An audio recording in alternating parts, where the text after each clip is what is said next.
ఇప్పుడు మనం exercise 1.2లో question number 8 చూద్దాం. ఏమంటున్నాడు?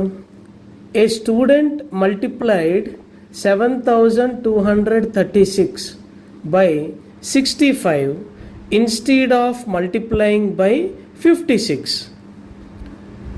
అయితే పాపం ఒక స్టూడెంట్ ఉన్నాడు, వాడు ఏం చేశాడంటే 7336 ఇంటూ 56 చేయరా అన్నారంట. పాపం 7236 ఇంటూ 56 అని క్వశ్చన్ ఇస్తే వాడు కన్ఫ్యూజ్ అయిపోయి ఏం చేశాడంటే 7236 ఇంటూ 65 చేశాడు.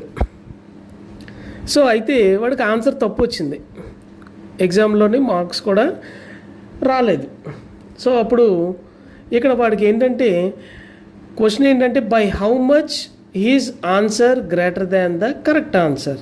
యాక్చువల్గా క్వశ్చన్ ఇది 7236 ఇంటూ 56 ఇది ఎగ్జామ్లో ఇచ్చాడు వాడికి.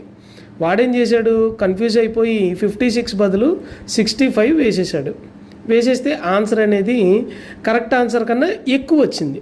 అయితే మనల్ని ఏమడుగుతున్నాడంటే ఎంత ఎక్కువ వచ్చింది అని అడుగుతున్నాడు. సో యాక్చువల్గా జనరల్గా అయితే ఏం చేస్తాం మనం, 7236 ఇంటూ 56 చేస్తాము, ఇక్కడ ఒక ఆన్సర్ వస్తుంది. అదేవిధంగా 7236 ఇంటూ 65 చేస్తాము, ఇక్కడ కూడా ఒక ఆన్సర్ వస్తుంది. ఇప్పుడు ఈ రెండింటినీ కూడా సబ్స్ట్రాక్షన్ చేస్తే అప్పుడు మనకి ఎంత ఎక్కువ వచ్చింది అనేది తెలుస్తుంది. So that is the lengthy process, right? అయితే దీన్ని సులువుగా చేద్దాం. ఓకే, చాలా సింపుల్ మెథడ్ ఉంది. ఆ సింపుల్ మెథడ్ ఈరోజు మీకు చెప్తాను, జాగ్రత్తగా వినండి స్టూడెంట్స్. సో ఇక్కడ వాడు ఏం చేశాడు, 56తో మల్టిప్లై చేయరా అంటే వాడేమో 65తో మల్టిప్లై చేశాడు. అంటే 65 అనేది 56 కన్నా how many times more? It is 9 times more.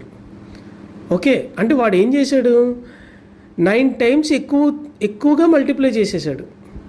అంటే మనం ఆ డిఫరెన్స్ని కనిపెడితే చాలు. So it is 9 times more. కాబట్టి మనం ఇప్పుడు హౌ మెనీ టైమ్స్ మోర్ అంటే ఏం చేయాలి, సింపుల్గా we have to do 7236 into 9 చేస్తే సరిపోతుంది. So the answer greater than the correct answer will be 7236 into 9. చేయండి స్టూడెంట్స్. ఇప్పుడు మీరు చేసి చెప్పండి, 7236 ఇంటూ 9 చేస్తే ఆన్సర్ ఎంత వస్తుంది?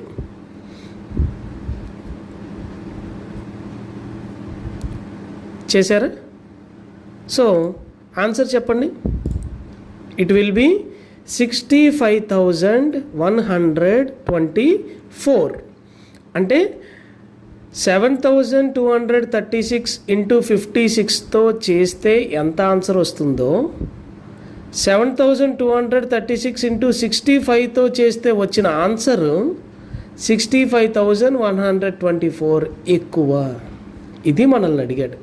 ఓకే, సో అర్థమైందా students? I hope you all understand. Thank you.